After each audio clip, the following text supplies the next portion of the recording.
요한복음 13장 31절에서 35절 말씀 본문입니다.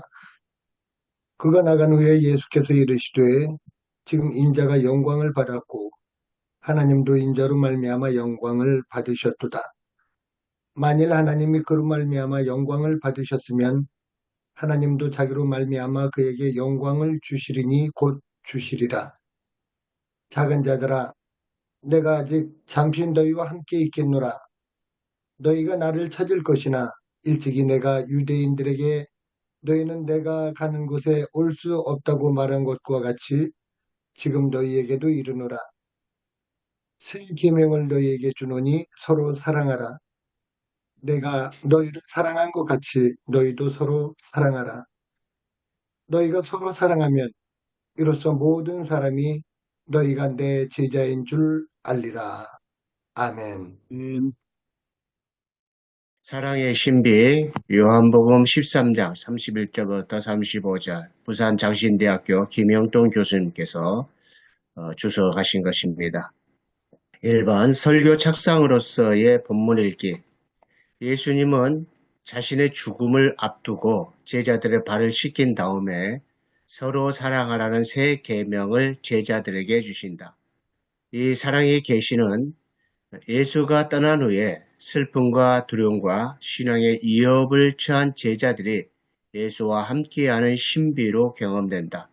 그래서 요한복음 전체는 이 사랑의 신비를 하늘로부터 지상으로 가져오기 위해 기록되었다고 할 수 있다. 이 역사적 문학적으로 본문 읽기, 본문의 구조 분석, 본문은 세족식과 고별설교 사이에 위치한다. 이 두 이야기 사이에 서로 사랑하라. 내가 너희를 사랑한 것 같이 너희도 서로 사랑하라고 한다. 본문은 배신자 유다가 떠난 후에 예수께서 하신 말씀이다. 본문은 서로 사랑하라 하기 전에 31절에서 지금 인자가 영광을 받았고 인자로 말미암아 영광을 받으리라는 애매한 말씀으로 시작하신다. 우리는 여기서 지금이 무엇을 말하는지 이해해야 한다. 요한복음에서 그때, 그 시간에 대한 의미는 인자가 십자가에 높이 달려 돌아가시는 시간을 말한다. 그리고 요한복음은 이를 인자의 영광의 때라고 한다. 그래서 예수는 본문에서 자신의 죽음의 때, 즉 십자가의 죽음이 가까이 왔음을 밝힘과 동시에 이는 인자 예수와 아버지 하나님의 영광의 시간이 된다고 밝히고 있다. 3. 신학적 명상적으로 본문 읽기. 본문은 유다의 떠남은 예수 죽음의 때와 연결시킨다. 요한복음은 때란 표현을 많이 했다. 가나의 혼인잔치에서 내 때가 아직 이르지 아니하였나이로부터 시작해서 유월절을 맞이했을 때도 아버지 이 때를 벗어나게 하여 주십시오라고도 했다. 하지만 인자가 영광을 받을 때가 왔다고도 한다. 그래서 그 때는 예수가 십자가에 처형되는 때를 말함과 동시에 인자가 영광스럽게 되는 때이기도 하다. 이 영광은 인자만의 영광이 아니라 하나님의 영광이기도 하다. 영광에는 과거에 인자와 하나님이 서로 영광을 받았고 미래에 인자와 하나님이 서로 영광스럽게 될 것을 말한다. 과거의 영광은 예수님의 지상사역을 말한다면 미래의 영광은 다가올 예수의 죽음을 의미한다. 예수님의 떠나감은 제자들에게 고통스러운 경험이 되고 신앙의 위협이 될 것이다. 그래서 예수는 슬픔과 두려움에 제자들을 염려하며 제자들을 작은 자들아라고 부른다. 작은 자들아라고 하는 것은 자녀들아, 테크니아로서 당시의 유대 랍비들도 자신의 제자들을 자녀들이라고도 불렀다. 죽음을 마주한 예수는 이제 자신의 죽음을 당당하고도 자랑스럽게 영광으로 선언한다. 이전까지 예수님의 공생의 사역은 예수가 아버지를 영화롭게 하였고 아버지가 예수를 영화롭게 하였다면 이제는 서로 사랑하라는 새로운 계명을 주신다. 이 새로운 언약은 신약 성경 전체를 요약한다. 여기서 새로운 발견이나 문화현상 혹은 구약 성서의 의미를 새롭게 한다는 것이 아니다. 오직 그것은 종말론적 공동체의 본질적 특성을 함축한다. 이것은 자신의 죽음을 앞둔 예수의 유언이다. 그러면서 내가 너희를 사랑한 것 같이 너희도 서로 사랑하라 하심으로 예수의 사랑이 성취되어야 할 것을 말한다. 서로 사랑하라는 새로운 계명은 하늘에서 땅으로 가져온 것이다. 예수의 계속되는 고별 설교에서 내가 내 아버지께 들은 것을 다 너희에게 알게 하였음이라고 하심에서 15장 15절에서 나오는 부분입니다. 다 고별 설교 속에 포함되어 있는 내용이죠. 그래서 아버지께로 받은 이 사랑의 계명을 제자들에게 전했음을 말한다. 이로써 우리는 아버지와 예수와의 관계에서 이전에는 종이었지만 이제는 친구가 되어 모든 것을 함께 하는 상호 교제를 가진다. 예수는 자신이 가는 곳을 제자들이 올 수 없다고 한다. 하지만 서로 사랑하면 모든 사람이 내 제자가 되고 그 제자는 예수가 가는 곳에 올 수 있고 그와 함께 하리라고 말씀하신다. 이게 사랑의 계시는 예수가 떠난 후 슬픔과 두려움과 신앙의 위협에 직면한 제자들이 예수와 함께하는 신비이다. 이 사랑의 계명에 의해 우리는 하나님과 예수의 관계에서 이전에는 종이었으나 이제는 아버지께로 들은 모든 것을 알게 된 친구로서 상호 교제를 가진다. 설교 신일교회 배요한 목사님이 하셨습니다. 도입의 가정의 달, 서로 사랑하십시오. 오늘 본문은 가정의 달에 두 가지 느낌을 준다. 1. 오늘 본문의 주제는 사랑이고 서로 사랑해야지 느낌을 준다. 2. 그 사랑은 십자가의 죽으심과 연결되어 있어서 우리에게 부담을 준다. 게다가 십자가는 영광과 연결되어 있다. 그렇다면 영광, 십자가, 사랑은 어떻게 연결되어 있는가? 1. 예수의 역사, 십자가와 영광. 십자가는 어떻게 영광일 수 있을까? 부활은 영광이겠지만 십자가가 영광이라 하기에는 무리가 많다. 하지만 예수는 가룟 유다가 자기를 팔기 위해 자신의 일을 하러 나갈 때에 드디어 십자가의 죽음을 맞이할 때가 왔다고 본다. 이 일을 보고 예수는 영광을 받을 때가 되었다고 본다. 여기서 예수가 말한 영광은 만인의 찬사를 받는 것 같은 것이 아니다. 하나님의 뜻을 이루어 드리는 것이 영광이라고 본다. 이 사랑은 새 계명이다. 하나님의 사랑은 예수의 십자가를 통해 온 세상에 온전히 알려졌다. 온 세상에 알려졌다. 이 사랑은 조건 없는 사랑이기에 가장 위대한 하나님의 사랑이다. 그 사랑을 온전히 실천하는 모범을 보여주었기에 세상과는 다른 새 계명이다. 그러므로 우리도 예수처럼 조건 없는 사랑으로 실천해야 된다. 3. 서로 사랑하라. 예수가 십자가의 죽음을 맞이했을 때 제자들이 황망함과 슬픔, 두려움과 신앙의 위협을 느낄 것에 대해 그에 대한 치유책으로 너희도 서로 사랑하라고 말씀하셨다. 예수께서 아버지의 뜻을 이루기 위해 십자가의 사랑에 내어줌으로 십자가를 영광으로 바꾼 것처럼 제자들도 서로 사랑함으로 하나님의 위대한 능력이 그들과 함께함을 체험할 것이라는 약속이자 명령이다. 우리는 무한 경쟁 시대에 살아남기 위해 안간힘을 쓰면서 살고 있다. 이런 시대에 서로 사랑하라는 말씀은 이 세상을 살아가는 힘이자 치유책이다. 우리는 하나님과 예수의 사랑과 영광을 묵상하며 그 사랑을 실천할 때 세상이 줄 수 없는 평화와 기쁨과 영광이 임한다. 질문은 십자가가 영광이라고 했을 때에 예수님은 무엇 때문에 영광이라 했을까요? 하나님의 뜻을 이룰 수 있기 때문이었을까요? 아니면 부활과 승천과 재림을 통해 받으실 영광 때문이었을까요? 서로 사랑하라는 새 계명은 어떤 면에서 새 계명일까요? 자기 희생을 통한 사랑 혹은 친구같이 모든 것을 맡길 수 있는 사랑이기 때문일까요? 3. 서로 사랑하라는 새 계명을 통해 교회가 세상에 답을 주어야 할 것이 있다면 무엇이 있을까요? 우리는 지금 어떤 면에서 새로운 생각을 해야 할까요? 이렇게 질문을 던져보았습니다.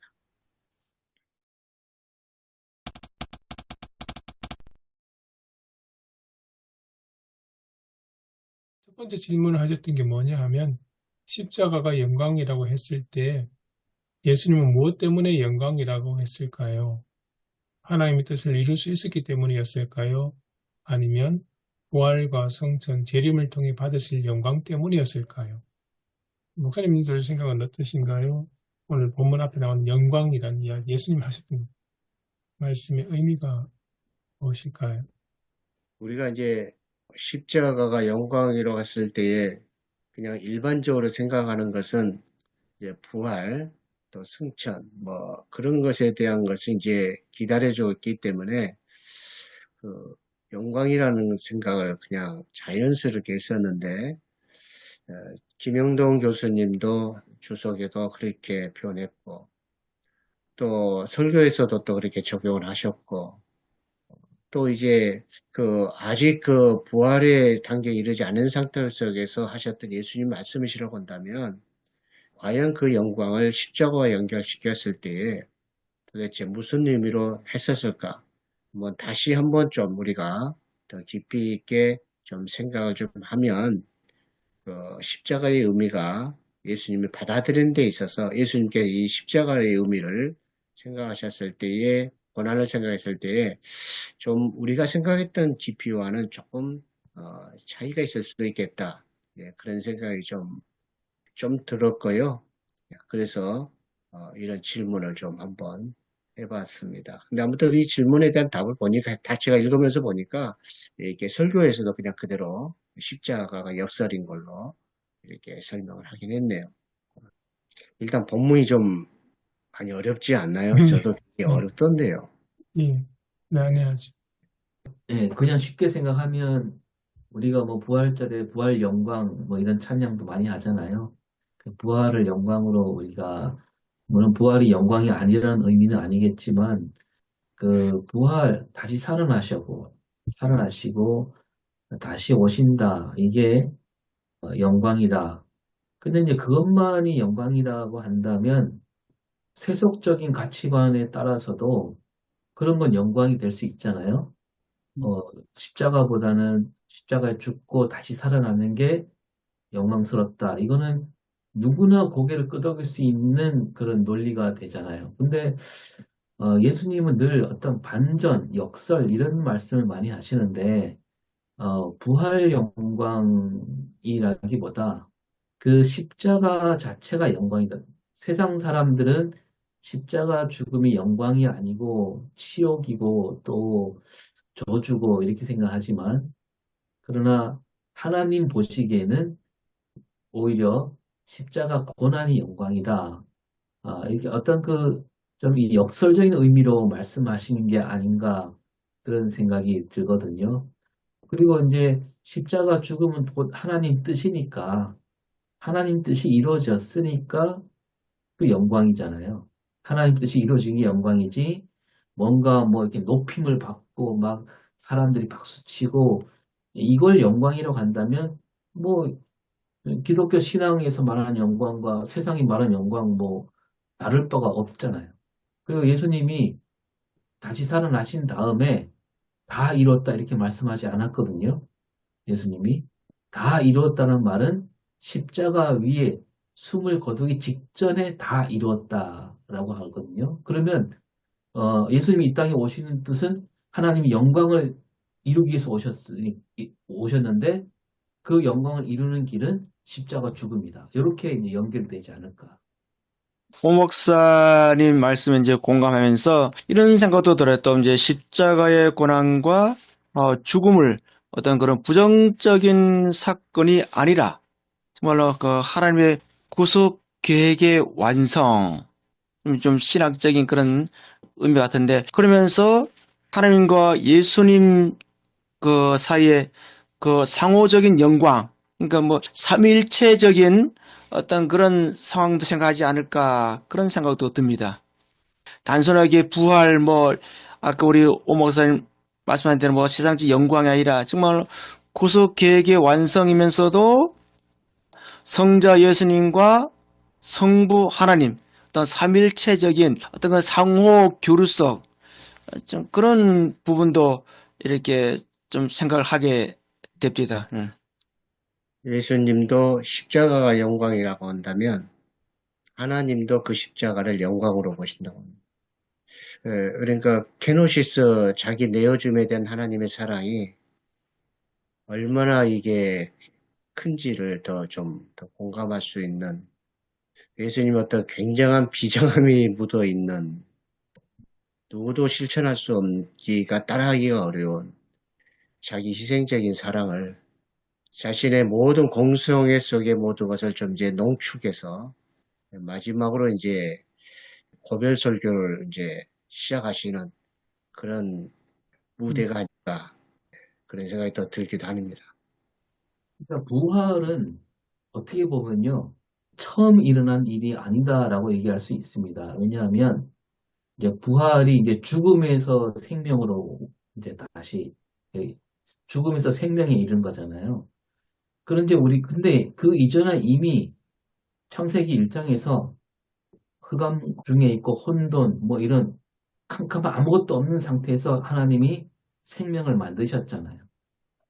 그러니까 하나님이 하신 일이 한 번 더 일어난 거라고 봐야 되는 거죠. 부활이 뭐 그렇게 새삼스럽다 이렇게 말하기보다는 우리가 생명을 지으신 하나님을 믿는다면 부활은 뭐 그 당연히 그렇게 되는 거 아니겠어요? 부활은. 그래서 오히려 근데 십자가 죽음은 그런 일이 없었잖아요. 하나님이 죽는다.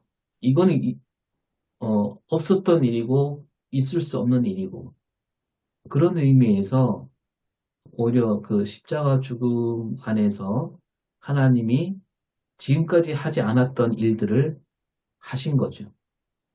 그래서 십자가 죽음이야말로 하나님이 할 일을 다 하셨다. 하나님이 다 그 뜻을 다 이루었으니까. 그래서 그게 영광이다. 이렇게 볼 수도 있지 않은가.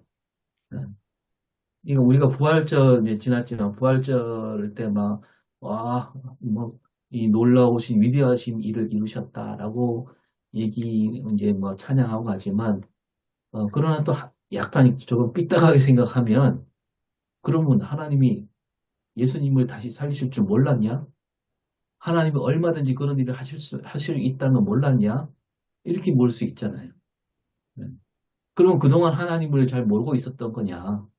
그 정도 일을 하실 수 있는 하나님이라는 것을, 그러니까 뭐 이를테면 좀, 예를 들자면 뭐 맨날 공부 꼴찌 하던 애가 갑자기 1등을 해버렸어. 전혀 기대 안 했는데 얘가 1등을 해버린. 와, 그래서 정말 놀랍다. 너 정말 대단하다. 이렇게 말하는 거하고 비슷한 거 아닌가 이거죠. 오 목사님 말씀을 듣고 좀 보태서 생각하면 그 태초에 하나님이 예, 세상을 창조하실 때에 빛이 있으라. 이 빛이 있음으로 말미암아 생명이 움트고 토대응을 하는 그런 창조의 시작이면, 그 다음에 이제 어떻게 보면 상징적인 의미로 우리 사계절이 뚜렷한 우리나라는 해마다 부활을 상징적으로 경험할 수 있지 않는가. 왜냐하면 겨울에는 모든 것이 다 얼고 말라 비틀어지고 이제 죽었구나 싶었는데 봄이 되면 새싹이 움터 올라오니까, 그러면서 이제 죽음에서 부활을 어떻게 상징적으로 경험하는 그런 것이 될 것이고, 그 다음에 요한복음에서 결정적으로 예수님 부활 이전에 나사로를 살리셨다는 것이 참 여전히 중요하다고 보는데, 그래서 나사로를 이제 살리시고, 그리고 예수님 말씀은 내가 부활이고 생명이다. 나를 믿는 자는 죽어도 살겠고 살아서 믿는 자는 영원히 죽지 아니라 죽음이 없다고 말씀하시거든요. 죽음에 대한 이해도 새롭게 되는데, 이제 그래 본다면 부활은 어떻게 보면 일상 속에서도 상징적으로 경험하는 거 아닌가. 잠자는 것이 죽음이면 아침에 새로 일어나서 새로 힘을 얻는 것도 부활이고, 그 죽음과 부활을 계속 상징적으로 이제 경험하는. 그러면서 클라이막스는 예수님의 부활이고. 근데 이제 그 십자가는 그런 점에서 로마 시대는 이제 반역자를 처형하는 건데, 근데 이제 예수님은 오늘 말씀에 유다가 예수님을 이제 팔기 위해서 나갔고, 이제 영광을 받는다 말씀하시니까, 이 십자가가 영광으로. 우리가 평소에 잘 알고 이해하는 영광과는 전혀 다른 어떤 말씀하신 것처럼 반전의 영광에 대한 반전으로 이해할 수 있겠다는 그런 생각은 듭니다. 그 반전인데 그렇기 때문에 그 반전한 가운데 서로 사랑하라. 새 계명을 준다. 이제 그 교수님 말씀 또 이제 이어서 저도 좀 생각을 해보면요. 서로 사랑하라 말씀 다음에 이제 내 제자가 되리라까지도 말씀하시지 않습니까?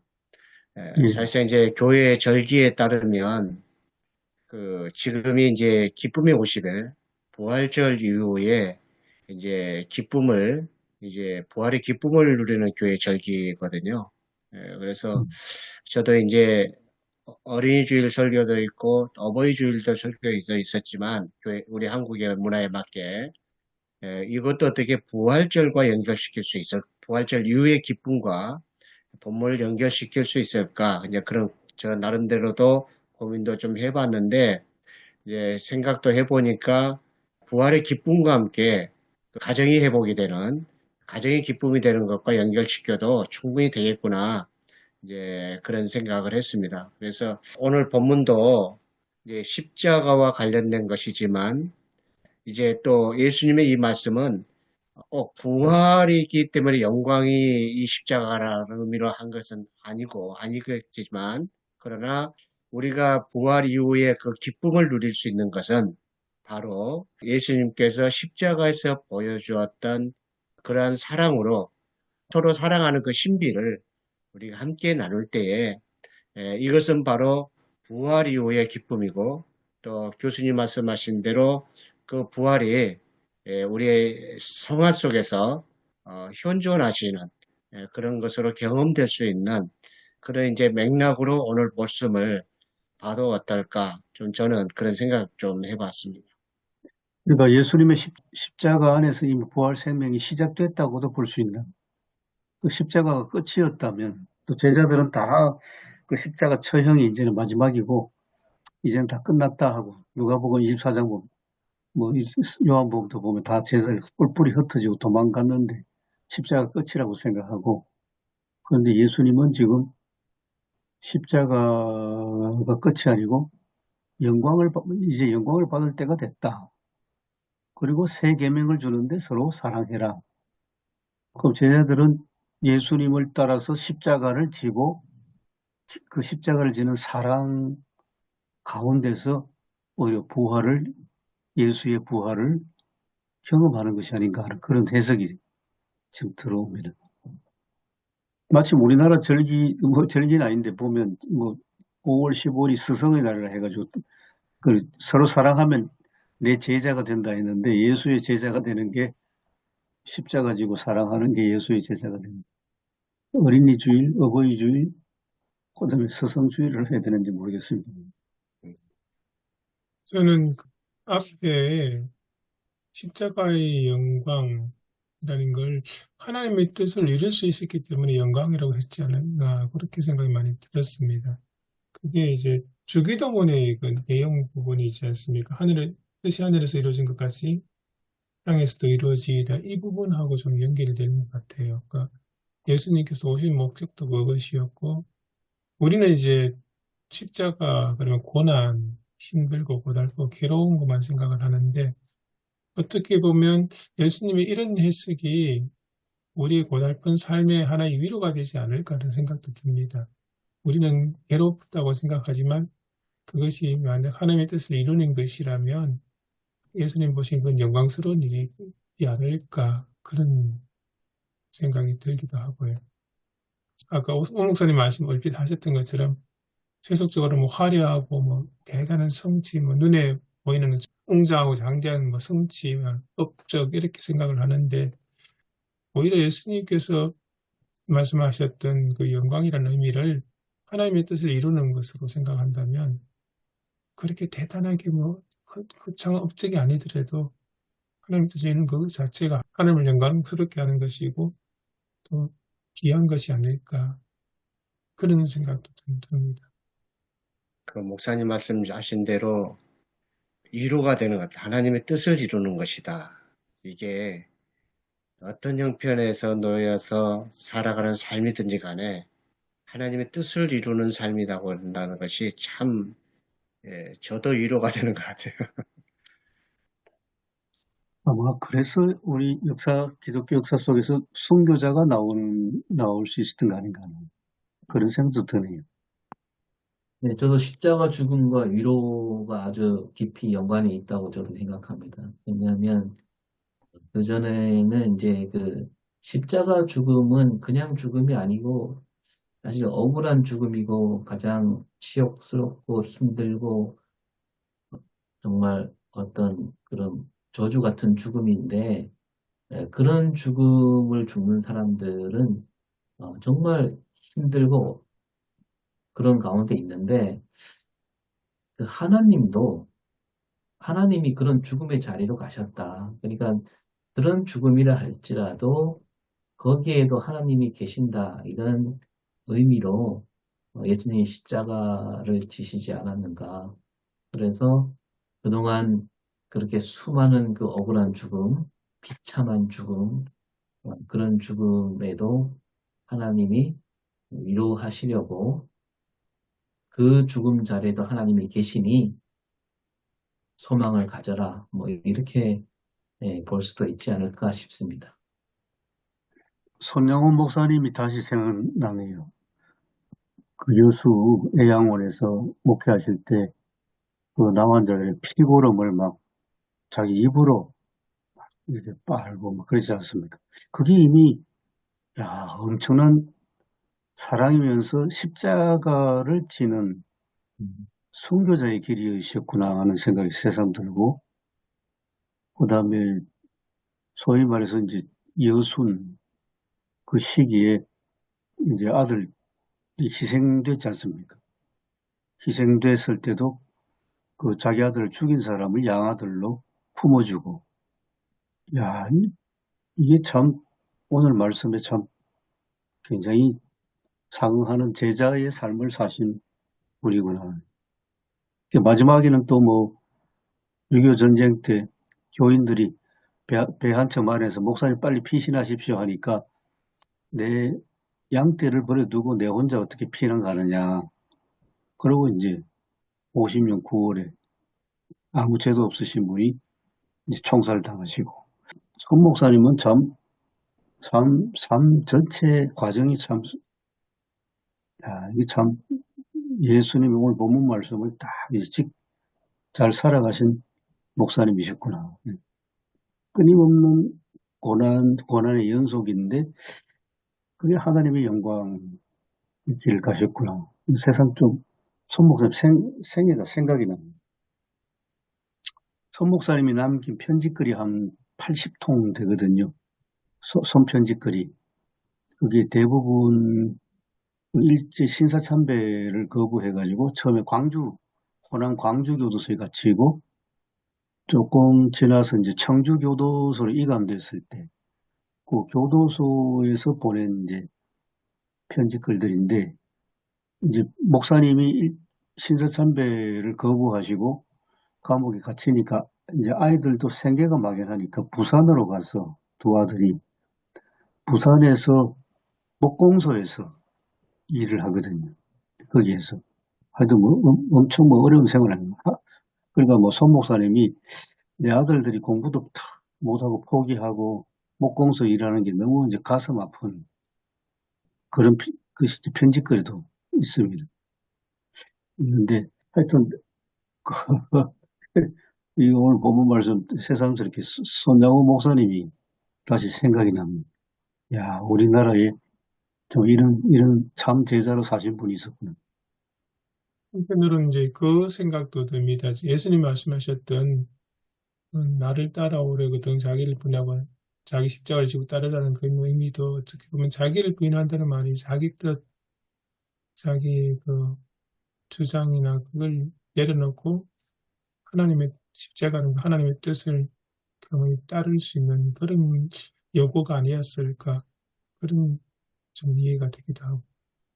그러니까 예수님이 오늘 본문 말씀 31절에 자기를 이제 부인하는 것이 곧 이제 영광을 받을 때가 왔다. 뭐 이제 그렇게 이해도 되는 것 같습니다.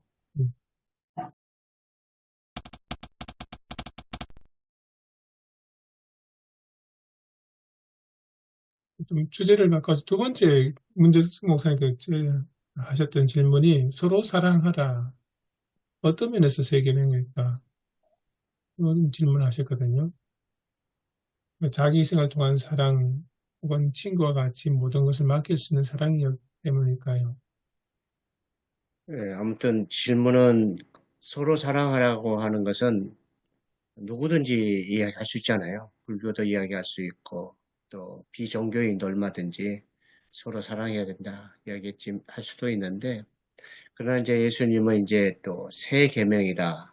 뭔가 세상에서 말했던 것과는 다른 것이다. 라고 것을 의미해서 새 계명을 이야기했는데 아까 이제 교수님 말씀하신 대로 손영원 목사님이 이제 이해가 되기도 하겠지만 그래서 다른 일반적인 사람들의 생각과는 다른 의미로서 말했던 이 새라고 하는 계명 그 의미를 조금 우리가 한번 더 깊이 새겨 보아야 되지 않을까 또 그 의미를 더 조금 더 우리가 좀 가져봐야 되지 않을까 싶어서 던져본 질문이 되겠습니다.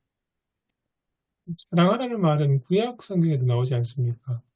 출애굽기뿐만 아니라 모세오경에도 예수님께서 가장 큰 계명하고 두 개의 계명을 요약하실 때도 그 사실 요약한 본문이 자체도 이제 구약 성경에 나오는 이야기지 않습니까?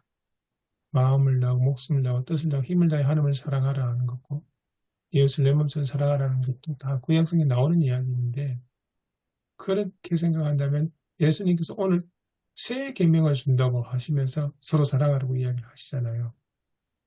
이게 어떻게 새 계명일까? 어떤 의미의 새 계명일까? 그런 궁금증도 생기게 됩니다. 유대인들 잘 아는 이야기일 것 같은데 랍비나 이런 사람들 그러면 적어도 예수님 말씀하셨던 두 가지 사랑 이야기는 아주 잘하는 이야기인 것 같은데 근데 예수님은 새 계명을 주신다고 그렇게 하시면서 말씀하시거든요. 레위기 19장 18절에 보면은 이웃사랑에 대해서 나오잖아요. 그죠?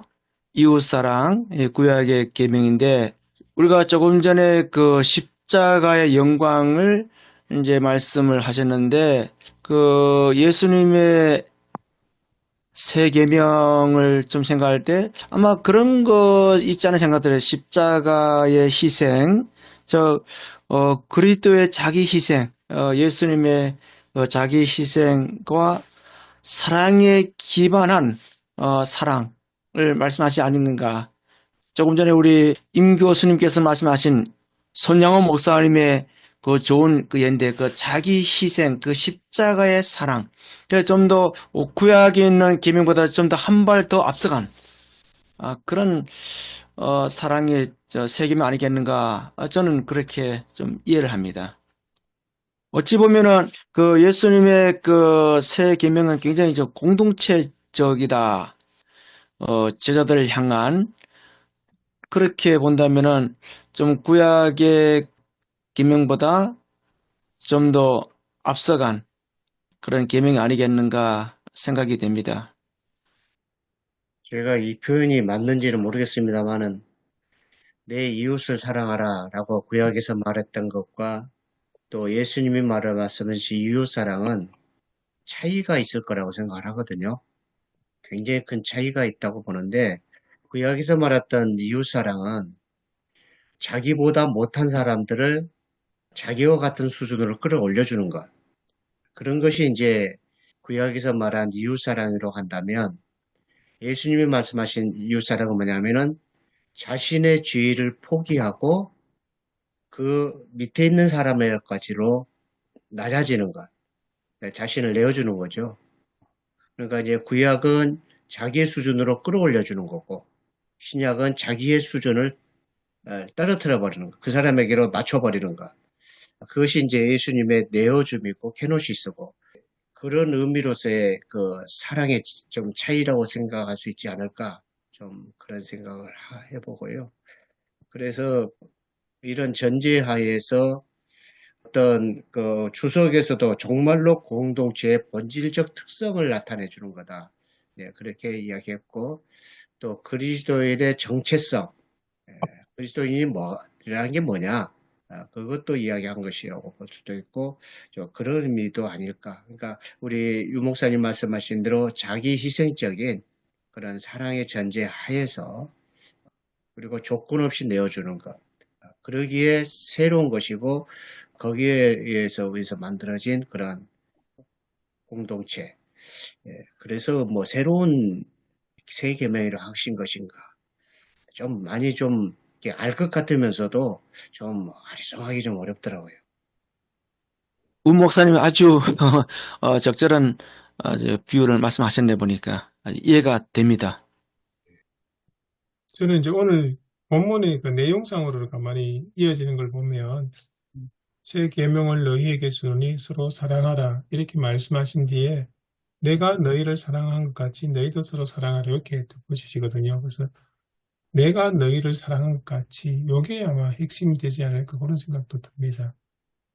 어제 저희들 어버이 주일 에베소서 6장 1절 3절 다뤘지 않습니까? 저도 아동부 애들 설교를 하다가 이렇게 좀 봤더니 특히 새한글 번역 생각을 보니까 에베소서 5장 21절부터 나오는 그 그리스도인의 가정규범 소위 그렇게 말하는 가정규범의 그 남편과 아내, 부모와 자녀, 종과 하인 요 세 관계에 대해서 설명을 하는데 가만히 보니까 그 중심에 예수 그리스도가 있더라고요. 그러니까 아내가 남편을 존경할 때 우리는 존중하려 돼 있는데 세한 걸 보니까 아내는 죽게 하듯이 남편을 대하라고 그렇게 돼 있거든요. 거기도 죽어 나오고 남편도 아내를 사랑하는데 예수님께서 교회를 사랑하는 것처럼 사랑하는 거. 중간에 연결고리가 예수님이 들어가 있더라고요. 그리고 자녀 교육도 자녀를 노엽게 하지 말고 주의 훈계와 교훈으로 가르치라 이 이야기도 가 있고 종도 마찬가지 종과 주인 관계도 그런 식으로 가운데 예수님께서 이제 하나의 모범이 되는 것처럼 이렇게 연결시켜서 해석을 하더라고요. 그래서 오늘 본문도 가만히 보면 어떻게 보면 핵심은 예수님이 말씀하신 제자를 사랑한 것처럼 너희를 사랑한 것처럼 그게 아마 새 계명이라는 개념을 이해하는 데 하는 좋은 힌트가 아닐까 그런 생각이 듭니다. 그러면 생각하면 아까 문 목사님 조금 전에 말씀하셨던 그 의미도 이해가 되거든요. 예수님이 오셨던 것 보면은 이제 유대 사회에 있던 그 뭐랄까 거룩함과 부정함을 해서 경계를 넘어가지고 배척받는 사람들, 소외되는 사람들께서 나아가서 그들에게 하나님의 사랑에 대해서 이야기하고 보여주셨던 그런 모습들. 그러니까 이전에 유대의 그 전통적 사회와는 다른 모습들을 보여주셨는데 그런 모습에서 사랑이 새 계명으로서의 사랑이 아닐까 그런 생각. 네, 저도 그렇게 생각합니다. 아까도 말씀하셨지만, 구약 성경에 사랑하란 말이 이미 나왔는데, 새 계명이라고 말씀하신 것은 그동안 사람들이 그 사랑하라는 그 계명을 오염시켰다. 그렇게 볼 수 있고, 예수님이 오셔서 그 사랑이 어떤 사랑인지 몸으로 다 보여주셨고, 바로 이런 의미로 사랑하라. 그동안 전통 관습으로 굳어진 그런 어떤 계명으로서가 아니라 예수님이 몸으로 보여주시는 사랑, 예수님이 사랑하신 것처럼 서로 사랑하라. 그래서 새로운 계명이다. 이렇게 받아들이면 되지 않을까 생각됩니다. 그 교회 역사를 봐도 그런 생각이 듭니다. 그 예수님의 제자라는 그걸 가져와서 생각해보면 이제 교회가 적어도 4세기 초반 밀라노 칙령 이전에는 이제 엄청난 이제 박해를 받던 시절이어서 지상의 교회라는 것을 찾아볼 수 없고 이제 건물 교회지요. 찾아볼 수 없고 카타콤 시절의 교회든지 혹은 이제 가정교회, 베드로전서처럼 지난주에도 우리가 했습니다만 이제 사도 바울 시절에는 뭐 건물로 교회보다는 그냥 가정교회, 모임 공동체 정도 그런 교회가 수백 년 이어오다가 이제 밀라노 칙령 이후에는 주요 거점들, 뭐 로마, 뭐 예루살렘, 콘스탄티노플, 북아프리카, 막 알렉산드리아 같은데 알렉산드리아. 안디옥인지 알렉산드리아. 하여튼 거점에 이제 높은 교회들이 세워지고 그러면서 그때로부터 교회는 빈민구제를 사실 공적으로 이제 해온 역사가 쭉 있지 않겠습니까? 이제 그거는 예수님이 십자가를 뭐 따라갔다고 할 수 있겠지만 어쨌든 공적으로 이제 까리따스라는 이름으로 나중에 발전되는데 그런 이제 구제를 쭉 해오다가 이제 그런 형식상의 구제라든지 뭐 사랑의 손길 이런 거는 남아있지만은 결국은 그 이후로 한 1000년 정도 역사가 흘러가면서 중세 교회는 십자가는 없고 저 영광의 신학인데 교회의 높이는 뭐 하늘에 닿을 만큼 고딕식 웅장하고 높은 건물 짓고 교회 안에는 뭐 휘황찬란한 하고 예수는 금관의 예수고 가시멜루관이 아니고 그리고 그 금관을 쓴 예수의 대리자는 교황이고 그리고 모든 영광이 집결되는 것은 이제 교황에게 집결되어 있고 이런 어떤 중세교회를 향해서 엄청난 공격을 퍼부으면서 이제 십자가 없는 영광의 교회 또 십자가를 지신 예수 없는 영광의 교회 그걸 정면으로 도전한 사람이 이제 루터 아니었겠습니까? 루터. 그 루터의 십자가 신학은 그런 점에서 이제 굉장히 중요해졌는데 그런 역사를 이제 대비해 보면 오늘날도 한국 교회에서 뭐 사회봉사로 하긴 많이 하는데 이 이제 십자가를 지신 그 예수의 사랑 이제 교회를 향해서 이야기하면 그렇습니다. 그게 한국 교회에 지금 진정으로 남아 있을까 하는 그런 생각도.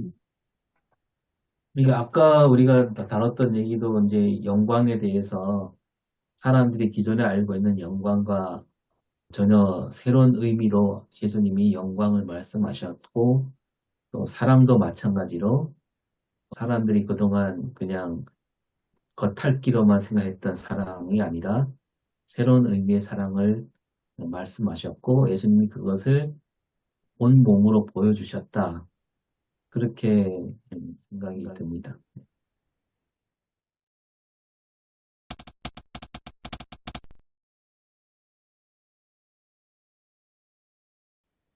그러니까 본문 말씀 그런 점에서 보면 다 이제 그 예수 그리스도의 순환과 십자가로 연결되는 것. 십자가를 지심으로써 하나님께 영광을 돌리고 또 하나님 또한 예수 그리스도의 영광을 받으시고 또 그 십자가를 지신 그 사랑. 그래서 세 계명이 십자가를 지는 사랑 실천해라. 그래서 자기 십자가를 지고 이제 그것이 이제 사랑으로 표현되는. 그 단순히 윤리가 아니란 거죠. 아까 최영재 목사님 말씀하신 것처럼 부부 사이에도 십자가를 지신 그리스도 안에서 서로 사랑한다면 가족 관계도 그렇고. 우리 흔히 말할 때 이제 뭐 고생 끝에 낙이 온다라고 했는데 그 낙이 와야만 영광이 아니고 예수님은 고생 안에 이미 영광이 있다. 우리가 이제 예수 교회에서도 이제 신앙을 얘기할 때 그런 뭐 고난을 무릅쓰고 희생하고 그러면 하나님이 나중에 갚아주신다. 뭐 그게 틀린 말은 아니지만 그거보다는 그냥 그 다른 사람을 위해서 희생하고 섬기는 거 그 자체에 어떤 의미를 두고 살아가는 게 그게 참된 신앙이 아닌가 그런 생각을 종종 합니다. 예, 전적으로 동의합니다. 우리 사회가 뭐 알게 모르게 젖어 있는 게 주고받는 사회가 돼가지고 뭘 하나 하면 꼭 이제 보상이 와야 된다는 것이 당연시 여기는 이제 그런 사이가 좀 어느 사이에 돼가지고 신앙도 그런 생각이 상당히 지금 침투해 있는 그런 상황인데, 그러니까 그분 생각나네. 요즘 뭐 우리나라 큰 어른으로 존경받는 김장하 선생. 음, 뭐 줬으면 그걸로 된 거지 음, 하는 이제 그런 말씀들. 예. 저도 설교 시간에 그 얘기 한번 한 적이 있는데, 뭐 어버이주일도 마찬가지로 부모님이 우리에게 사랑을 베푸시는데 잘 길러갖고 나중에 부모를 잘 공양하라 그런 뜻으로 하는 거 아니잖아요. 부모에게 진짜 기쁨은 그 자녀를 사랑하는 그 과정이 더 기쁜 거지. 예, 나중에 노후에 내가 덕을 보겠다 이거는 아니잖아요. 예, 그 김장하 선생도 내가 도움을 줬는데 그걸 나한테 도로 갚을 생각하지 말아라. 너도 다른 사람에게 베풀어라. 그런 의미잖아요. 그런 것처럼 예, 지금 예수님도 같은 말씀을 하시는 거 아닙니까? 예, 예. 내가 너희를 사랑했으니까 너도 나 사랑해. 이게 아니잖아요. 이게 아니고 내가 너를 사랑한 것처럼 너희도 서로 사랑하라. 그리고 마태복음에 뭐 지극히 작은 자에게 한 게 곧 내게 한 것이다. 라고 하시면서 근데 우리가 이제 아까도 약간 제가 비슷한 말씀 드렸지만 교회 와서 막 하나님께 손을 들고 하나님 영광 받으시옵소서 막 이렇게 하는 게 하나님 사랑에 보답하는 길이라고 우리가 흔히 말하는데 뭐 그게 크게 잘못된 건 아니지만 좀 더 까탈스럽게 얘기하면 하나님께 받은 사랑을 저도 하나님께 그대로 올려드립니다. 이런 의미의 신앙이 아니고 하나님께 받았으면 맞아 옛날에 그런 말이 있어요. 유통을 해야 되는 거죠. 받았으면 나도 베푸는 거. 이게 진짜 신앙이지 않을까. 예. 그렇습니다. 예. 내가 뭐 복잡한 이론도 아니고, 뭐 개념 설정도 아니고, 받은 만큼, 받은 대로 그분에게 되돌려 주는 것이 아니라, 받았으니 이웃에게 그 사랑을 나누는 거예요. 저는 어제 이제 설교도 그런 얘기 잠깐 했는데 효도가 뭐냐.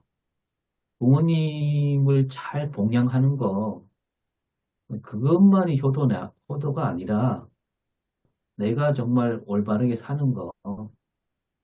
그래서 사람들로 하여 야 누구 집 자식인가 이렇게 할 정도의 그런 삶을 사는 거. 물론 이제 부모님 늙고 병들어서 보살피지 않으면 안 되는 그런 경우라면 마땅히 그래야 되지만 그러나 진짜 효도는 그런 거다. 네, 그렇게 설교했는데요. 하나님에 대한 사랑도 마찬가지다. 네.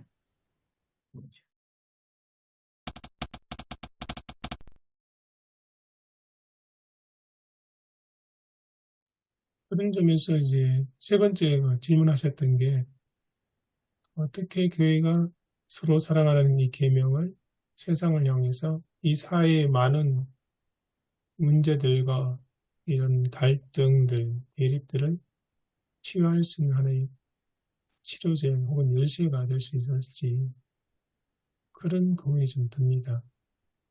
이미 우리 그리스도인들조차도 너무 이제 익숙한 자본주의 사회의 가치관과 이게 몸이 배어가지고 뭔가를 하면 꼭 결과를 우리가 성취를 해야 되는 그런 게 너무 자연스럽게 몸에 배어 있어가지고 내가 고생을 하면 뭔가를 꼭 얻어야 된다는 그런 게 너무 강한 것 같습니다.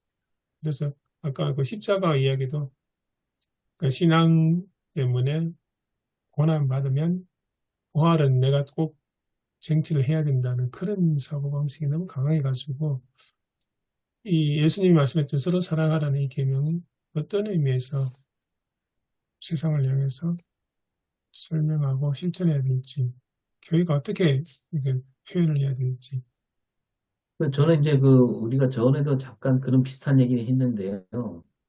우리 한국계 목회자들이 목회가 뭐냐라고 했을 때, 어디에 더 많은 초점을 두냐 하면, 교회에 들어온 교인들을 잘 살피고 헤아려주고, 그래서 그들을 위로해주고, 뭐, 좋은 말로 하면 뭐, 그들에게 힘을 주고, 용기를 주고, 뭐, 거기에 너무 큰 어떤 힘을 쏟아왔고, 그러다 보니까 교인들이 와갖고, 교회 와서, 목사님께 관심받고, 사랑받고, 이제 그게 조금 더 올라가면 내가 하나님께 얼마나, 사랑을 받고, 하나님께 은총을 받느냐, 거기에 집중시키고 있는, 그게 이제 목회의 어떤 한 7, 80%를 차지하는 그런 목회가 아니었나.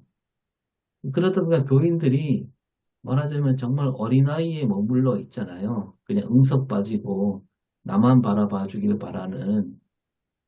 또 이제 목사들은 또 그걸 충족하기 위해서 그냥 위로하기 급급하고 뭐 이러다 보니까 우리가 교회가 정말 세상을 향해서 사랑을 베풀어야 되는데 그쪽으로 나가지 못하는 그런 지경에 이르지 않았는가. 그러니까 그런 생각이 별로 없는 거죠.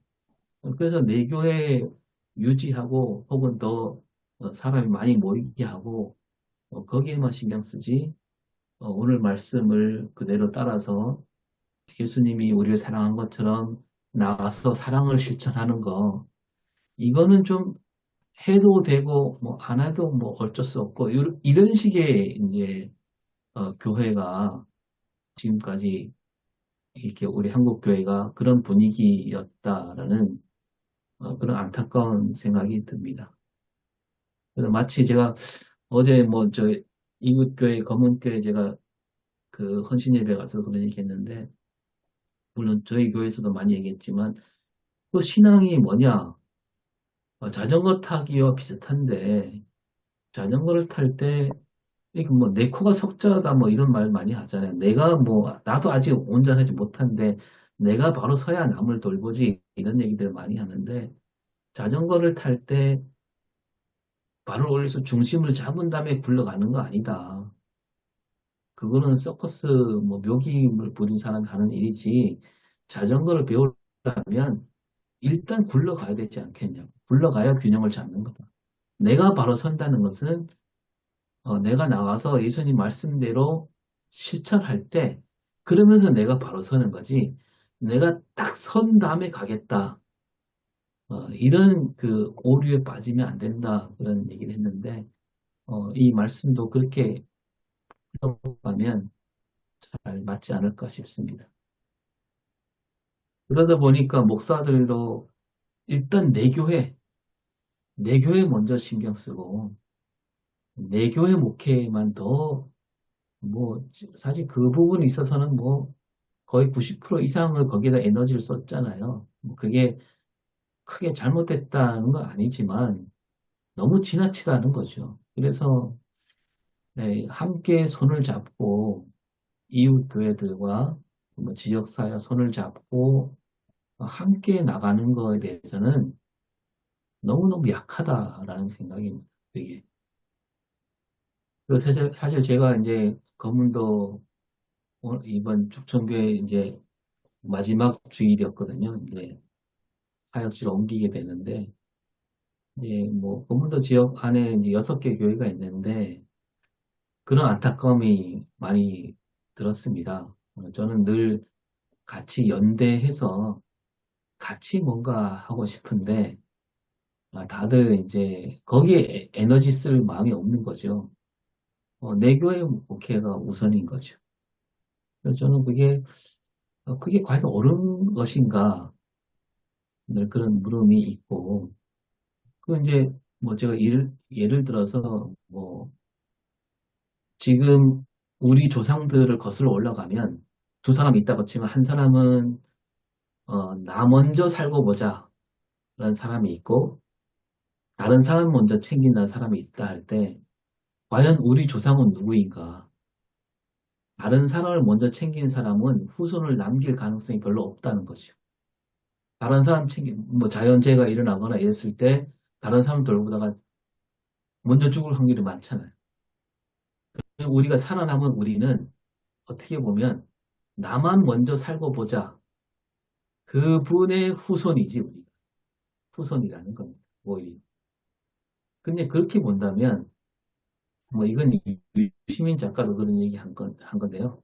그렇게 보면 세상은 가면 갈수록 나 먼저 살고 보자는 사람으로만 더 많이 채워져야 당연하잖아요. 그리고 그게 더 좋은 가치관으로 될 가능성이 많은데 틀림없이 우리는 나 혼자 살고 보자는 사람의 후손들을 이렇게 이루어져 있는데 지금 뭐 우리가 봤을 때 나 혼자 살고 보자는 사람이 과연 높임을 받느냐, 그 사람을 우러러 보느냐, 그게 아니라는 게 참 이게 우리 인류 역사의 참 아이러니가 아닌가라는 거죠. 저는 그 안에 저는 하나님 형상이 있다고 생각하거든요. 어, 나 먼저 살고 보자라고 했지만 우리 안에 깊숙한 곳에 나를 희생한다는 그게 더 높은 가치라는 그런 게 심겨져 있기 때문에 오늘 우리 사회가 그래도 가난한 사람, 장애인들 이런 사람들을 더 배려하려고 하는 그런 쪽으로 가고 있지 않은가. 근데 이제 그걸 교회로 왔을 때 교회가 내 교회, 내 교회 먼저라고 하면 어떻게 보면 그런 교회가 더 빨리 성장하고 더 큰 교회가 될 수 있을지 몰라도 그런 교회가 과연 우리 하나님 나라 가치관을 잘 담아낼 수 있을까? 그런 생각을 해봤습니다.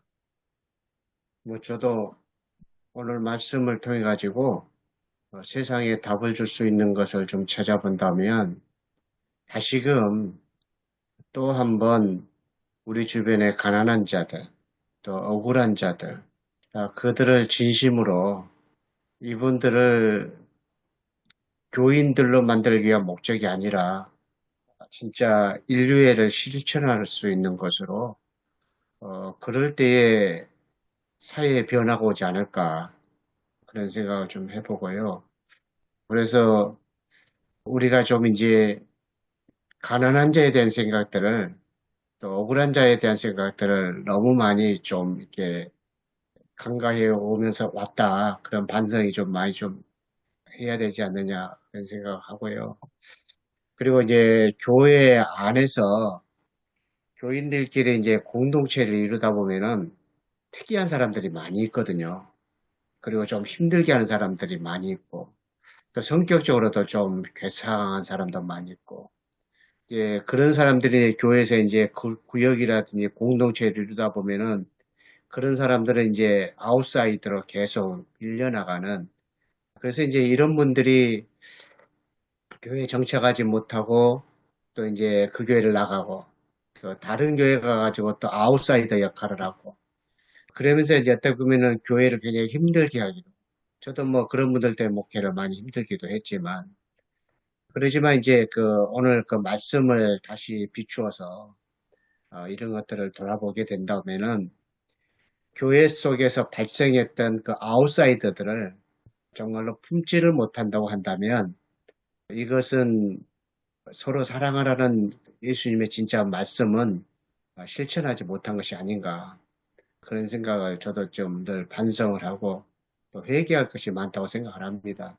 그래서 교회 안에서는 정말 아웃사이더를 이렇게 품어줄 수 있는 것을 어떻게 품을 것인지 그렇게 하고 그리고 주변에 그 진짜 가난한 자들 또 억울한 자들 그런 사람들을 찾아서 교회가 앞장서서 지켜주고 보호해주고 함께해주고 그랬을 때 그것이 이제 세상에 답을 줄 수 있는 것이 아닌가.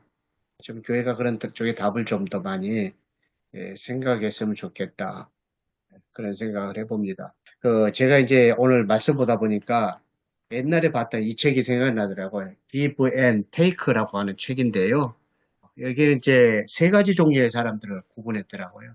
기버, 주는 사람, 테이커, 받는 사람. 그 다음에 이제 주는 것과 받는 것의 균형을 이룰 수 있는 매처, 중간에 이제 단계가 있는데, 사실상 이제 대부분의 사람들이 테이커 아니거나 아니면은 매처, 그렇게 산다고 이렇게 이야기하더라고요. 그래서 우리도 살다 보면은 매처로, 그러니까 내가 주는 만큼 뭔가 받아야 되고, 받는 만큼 내가 또 누군가에 줘야 되고, 그런 이제 상호 교환의 관계로서의 균형을 찾으면 되는 걸로 그렇게 생각하는 정도가 우리 사회의 윤리가 됐고, 또 편리함이 됐고, 또 어떻게 보면 이것이 이제 그것만 잘해도 기독교 신앙으로서도 참 훌륭한 권사님, 장로님, 그렇게 대접하는 그런 시대가 되었는데, 사실상 이제 이 책에는 정말 기버가 돼야 된다. 그런 이야기를 좀 했습니다. 아무튼 예수님의 말씀은 서로 사랑하라 이 말씀은 철저한 기버로서의 삶을 이렇게 우리에게 말씀하신 것 같은데, 아무튼 그것이 이제 교회가 사회 속에서 정말로 낮은 자들을 향하여 철저히 좀 실천하고자 하는 그런 관심으로 변화된다고 한다면 이게 이제 정말로 이제 공동체고 그리스도인의 정체성이고 또 예수님의 제자로서 한 영혼을 구원할 수 있는 진짜 선교가 되고 그런 것이 아닌가 저는 그렇게 좀 생각을 해보겠습니다. 목사님 말씀에 전혀 동감하면서 서울의 큰 교회, 대형 교회에 속한 목사님이 그런 말씀합니다. 그간의 한국 교회는 교인은 엄청 많이 불었는데 예수의 제자는 잘 안 보인다. 목회자들도 알게 모르게 자기가 원하든 원치 않든 간에 물량적 성장은 한국 교회의 지금까지의 어떤 큰 흐름 아니겠습니까? 그런 흐름 속에 교회 데려오기를 교인 만들기죠. 교회 데려오기가 전도로 그렇게 이제 이해하고 어떡한지 숫자 많이 불리기를 그걸 힘써왔는데 그러다 보니까 십자가를 지신 예수의 제자는 놓쳐버리는 그런 이제 반성을 말씀하시더라고요. 그래서 지금 이제 한국교회 나갈 생각하면 이제는 대형교회 바라본 시절은 다 이제 지나갔으니까 교회가 작아도 어디 있든 간에 예수 제자들의 모임, 예수 제자 공동체로 교회가 거듭나는 과제가 있는 것이 아닌가, 한국교회가.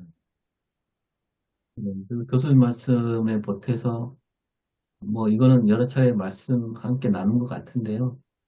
한국교회가 십자가 지는 것도 싫어하지만 부활절에 칸타타하고 막 이렇게 축하 예배하고 있지만 오히려 부활신앙도 사라지지 않았나.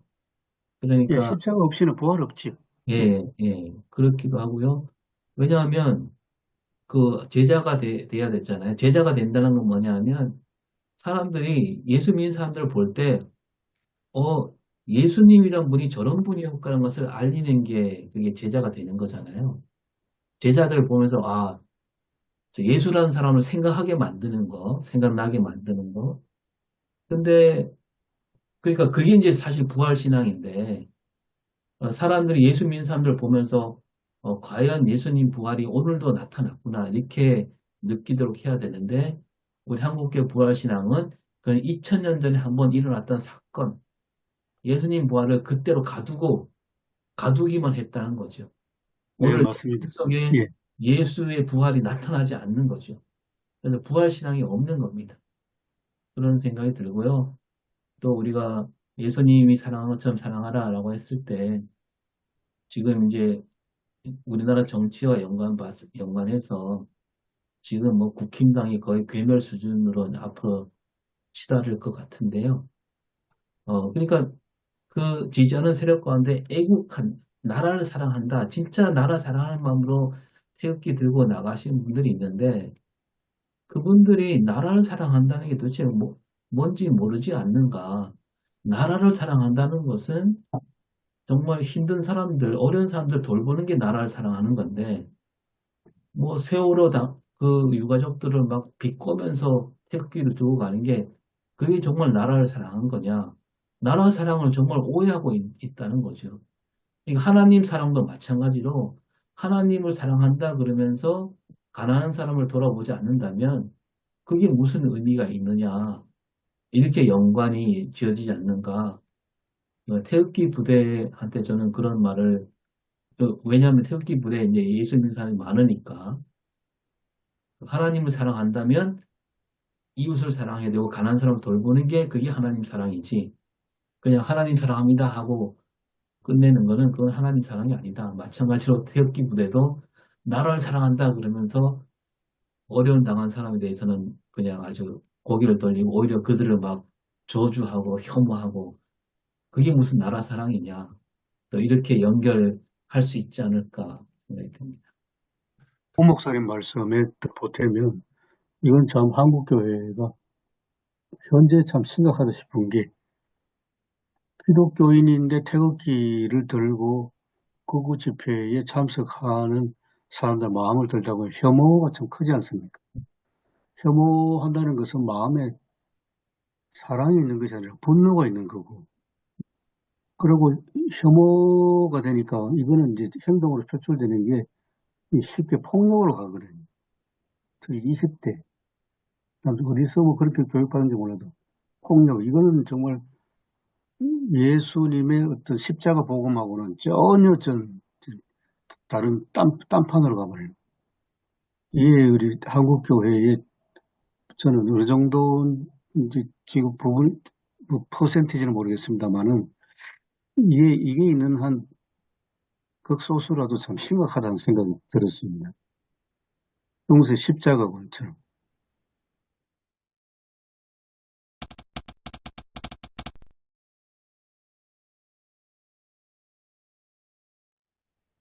저는 이 본문을 가지고 이제 설교를 이제 한다면은 뭐 당연히 더 해야 되겠지만은 함께 이룰 공동체 사랑, 예수님이 그 말씀한 세계명, 그런 공동체 사랑은 바로 교회 공동체에서의 사랑이 실천되어져야 되고, 또 우리 아까 가정도 언급했지만 또 가정에서의 사랑 실천, 또 우리의 일터, 이건 농촌 환경 가운데서의 실천, 그다음에 우리 사회의 여러 가지 요소, 또 갈등 해결과 용서와 사랑.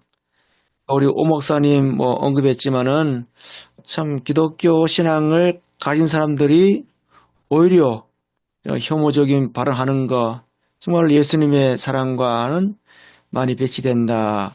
우리가 볼 수 있고, 그 다음에 이제 우리 기독교가 사회적 연대와 이웃 사랑을 어떤 이렇게 공동체적으로 엮어서 예수님의 세계명 서로 사랑하라, 이렇게 설교를 이어가려고 구상 중입니다.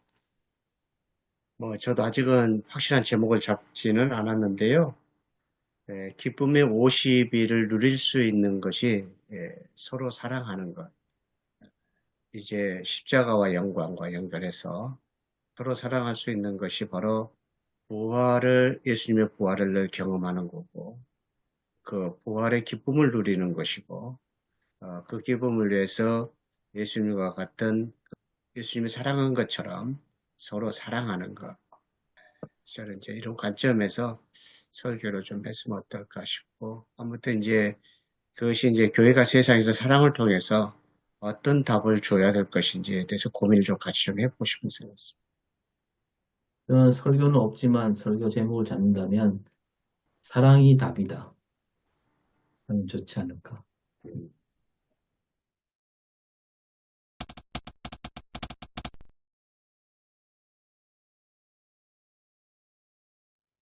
하나님, 또 다음 주에 말씀의 봉사자로 서기 위해서 서로 사랑하라는 주님의 말씀을 함께 나누었습니다. 오늘 나눴던 이야기들 속에 우리가 큰 위기를 느낄 수 있게 하여 주시옵시고, 또 위기 속에서 하나님의 말씀을 듣고 하나님의 말씀을 설교로 잘 전해서 하나님의 나라를 반드시 이루어갈 수 있는 그런 말씀의 선포가 준비가 될 수 있도록 저희들에게 함께 하시고 은혜를 베풀어 주시옵소서. 한 주간도 우리 모두를 하나님께서 함께 하시고 인도하여 주셨기를 바라고 나오며 예수님의 이름으로 기도드립니다. 아멘. 아멘. 수고했습니다. 다음에 뵙겠습니다. 예.